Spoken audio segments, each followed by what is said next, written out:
All right, how's it going, everybody? So for this one, it's going to be about how to animate the background using the tile swap feature. So it's not really a feature; it's more like using the Game Boy scripting language in order to do something a little fun. So as you can see here in this example, we've got the waterfall, we got the splash here animating, we've got the water, puddles, and these flowers out of sync, right? So the main thing when setting up your scene is to just go ahead and set it up how you would like to do it. Now, if your tile set happens to have multiple versions of the waterfall or the water or the puddles or what have you, set to animate, then I would just go ahead and use the first one in your map to set it up. So if we come here, right, use the first one, key it up, and then realize that whenever you do the tile swapping, even though you're using a 16 by 16 tile, it's made up of two 8 by 8 or four 8 by 8s, right?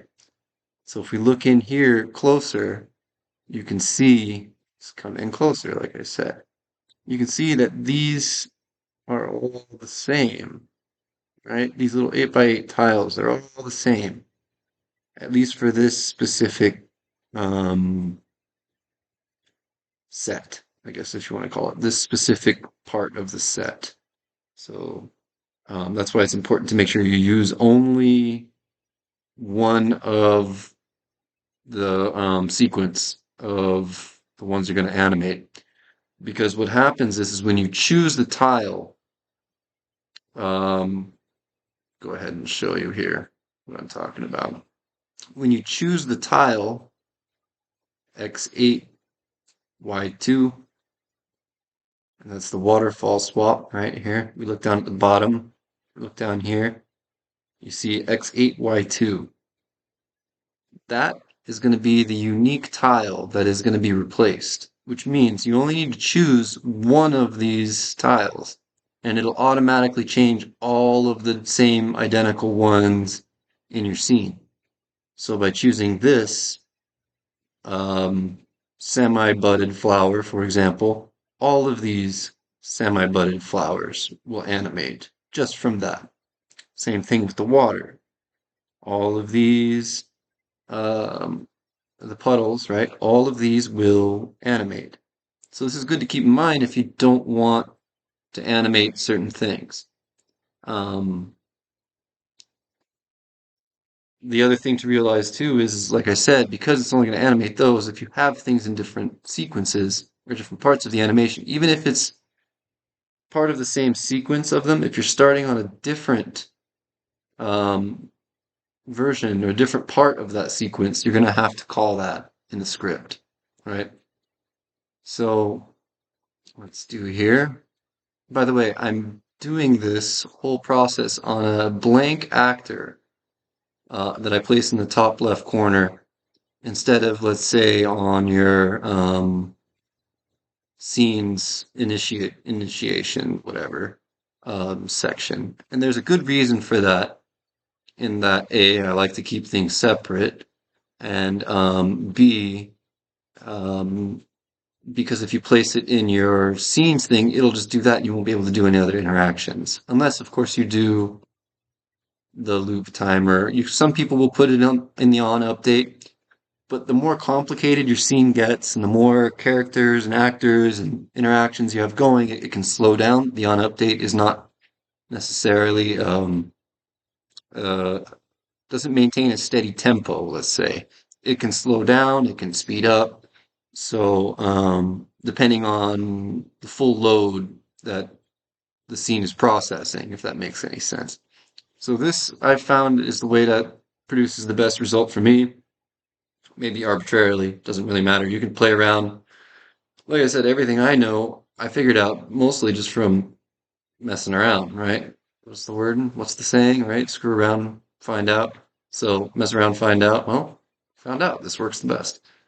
So the first thing you're going to want to do is create a variable called loop index with the little underscore there, not a space, and make sure it is not local. Make sure it is global. So just come over here, pick any one of these, and then rename it using that, right? Get your loop index going. And then you're going to set up a script timer. So before, so timer, attach timer script, interval 1 frame. And then on tick, I've created a group for tile swap, right? So let's close the group so you can see what I'm talking about. Right, it's a nice group. And then you're going to call up the GBVM script again. There it is, right? And it should be blank, and there will be no reference attached. So just to show you what I mean, insert event before GBVM. So it'll look like this. And the first thing you're going to want to do is add a reference. And so the reference here is going to be your scene that only has the tiles in a sequence that you're going to be swapping from or to. So if I come over here to my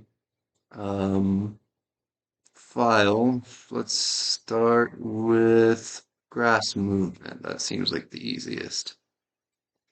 All right, so you see here, it looks like it's a 16 by 16 grid, but I went ahead and reduced it to the 8 by 8. So came over here, right over here. Sorry, my scroller is a little bit erratic. So it's just, there we go. So came over here and I selected all of these, right? Copied it, came on in here. Since there's no background on my tile sheet, I went ahead and created one, right? And then paste on top. Let's move that up, move that over, line it up. Okay, there we go. So Control K opens up. I have it already set to grid, so it's opening straight up to it. Grid here. Change my grid to 8 by 8. Start deleting the tiles I don't need, right? And there I have the animation. So bump that over,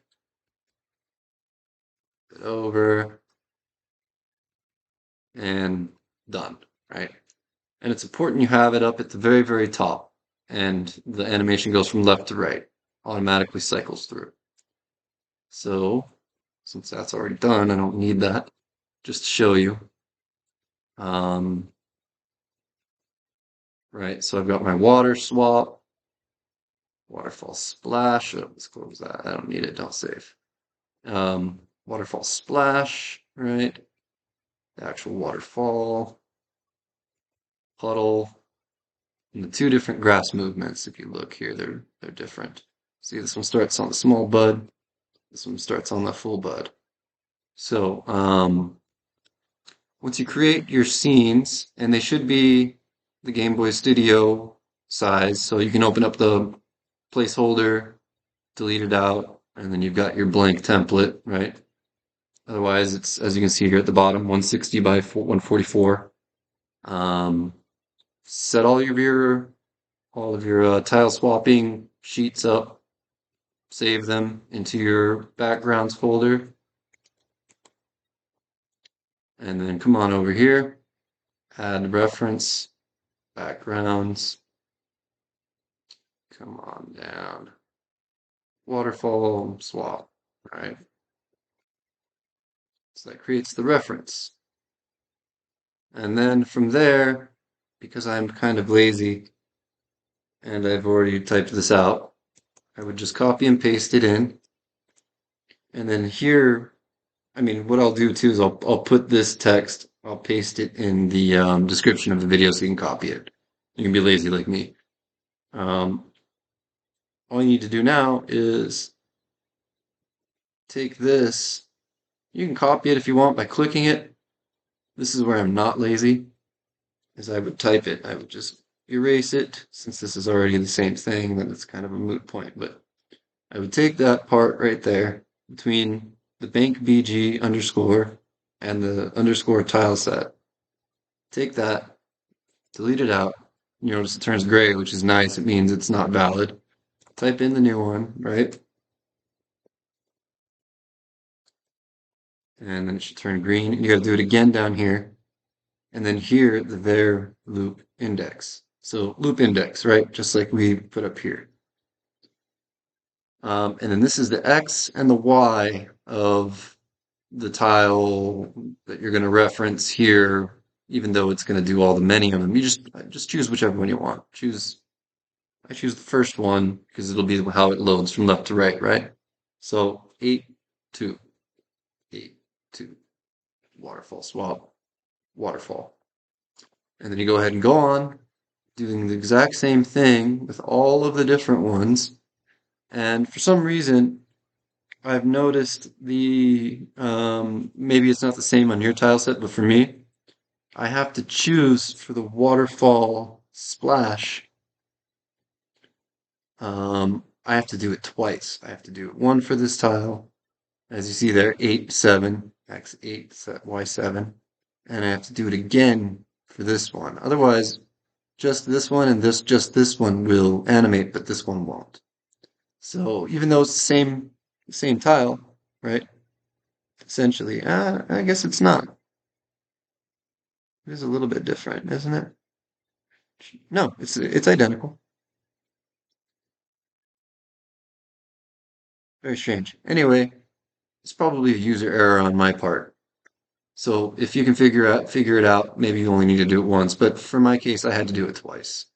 Like I said, it's probably just I made a mistake and put two different versions up. So um, there's that. So I did as I showed you all the way down for all the different things for the waterfall, for the water. So waterfall 1, water 2, um, waterfall left 3, waterfall right 4, puddle 5, flower 6, flower 7. Right, so what do we got here? 1, 2, 3, 4, 5, 6, 7. What's the eighth one? Oh, the eighth one is the one I just created, the duplicate. Got it. So, see you later. And it is honestly that simple. I have it going through 4 tiles, as you saw, right? 4 separate tiles. So down here, if the loop index becomes greater than 3, then it has to, um, or sorry, if it's less than 3, increase by 1. Is that correct? Yes, less than 3, increase by 1. Otherwise, return it to 0. So if variable compare with value is this insert for variable compare with value, right? If blank is less than 3, then increment. Else, variable set to value.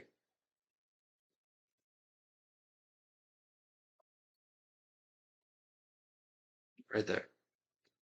And that's it. You got yourself animated background. So let's check it out.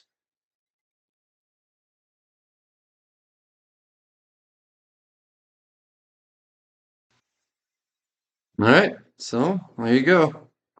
If you have any questions with this, if you're having a hard time getting it to work, feel free to comment, see what I can do. Um, I'm not an expert. I'm still just figuring everything out myself, but um, happy to try. So hopefully this works for you guys. You're able to get everything going. Um, Any videos you'd like to see in the future? Thank you for the suggestion from the previous viewers. Appreciate that. And yeah, happy development time and have a great day. All right. Thanks, guys.